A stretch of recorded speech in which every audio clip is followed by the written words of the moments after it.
Our focus today is going to be on understanding the principle of self-manifestation. Write that down. If I was to be asked what is my greatest advice to give you as a young man or young woman, it would be this message. People are not looking for you. They are looking for what you are carrying. And if you don't manifest what you are carrying, the world will ignore you. Because you exist doesn't mean you're going to be successful. Because you are on the planet doesn't mean that people are going to notice you. You can live an entire life and not be noticed by humanity. We can bury you in a cemetery and we would never know you were here except for that tombstone. And the reason is because most of the humans on earth live on earth but never manifest themselves. And so the most important goal in your life should be self-manifestation. I talk about this a lot because I think in life, we're always trying to search for meaning and try and find our destiny. And a lot of times we get, sidetracked. It's so easy to get distracted in life with so many flashing lights and things going on, from internal marketing, media, family, and you can get pushed and pulled all over the place. And then one of the biggest quests that I think that it talks about this in the Bible, and it's been very philosophical for centuries and thousands of years, is to know thyself and to really know who you are and to really find out what you're supposed to be doing on this earth and to find out what your gifts are, what's your purpose and why are you here.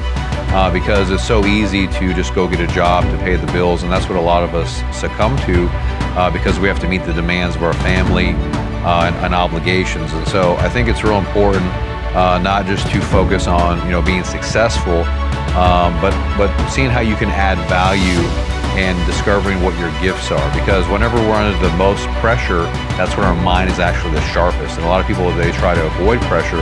The pressure is actually a really, really good thing. It helps you to stimulate growth. I have a quote that I say that pressure can bust pipes or it can actually build, diamonds, which it does. Now this is how you know you're not living in your gift. If when the alarm clock goes off in the morning and you ain't happy about it, you ain't doing what you want to do. See, you fighting upstream, you going against what God created you for. If your job makes you sick to go to, if you're unhappy with waking up to go to where you gotta go, it's because you ain't living in your gift.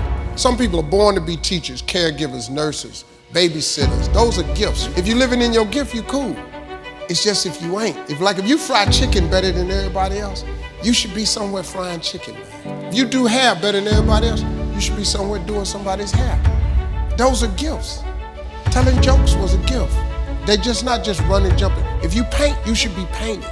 If babysitting is what you really do, you should be babysitting. You doing anything. If you fix cars, you work with your hands. You're supposed to be working with your hands. You do anything else, when that alarm clock go off in the morning, you ain't gonna like it. Now, if you waking up, you going down there, they ain't paying you what you want. You hate your coworkers. You're down there, your boss has no business being your boss. I just never thought that anybody should be in charge of me. I always saw myself free.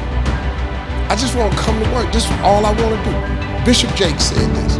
I would hate to die and never do the thing I was born to do.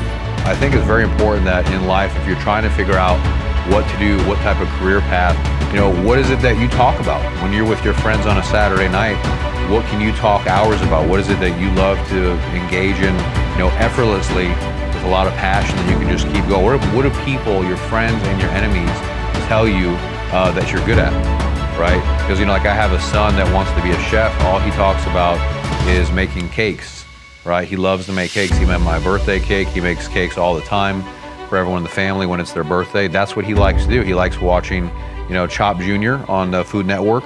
So we know what his gift is, what he likes to do.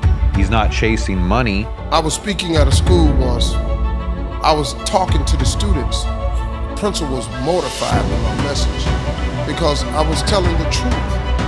I was telling the kids, your education is important, but your education is not the most important thing in your life. I'm sorry, it's not. Your dream is the most important thing in this world. it tops your education. Your dreams dwarf your education. I said, and the principal came up on the stage while I was speaking, don't ever say that to my school again. Well, I'm just telling you, dog. You can save kids a lot of pain if you ever talk to them about their dreams. You got to talk to young people about their dreams. See, it's not your education. The Bible don't even mention education. It ain't even in there. The Bible says a man without a dream or vision shall perish. If you talk to kids about their dreams, your dreams can spur you to get the education. But if you never find out what a child is dreaming about, you can't hold their attention.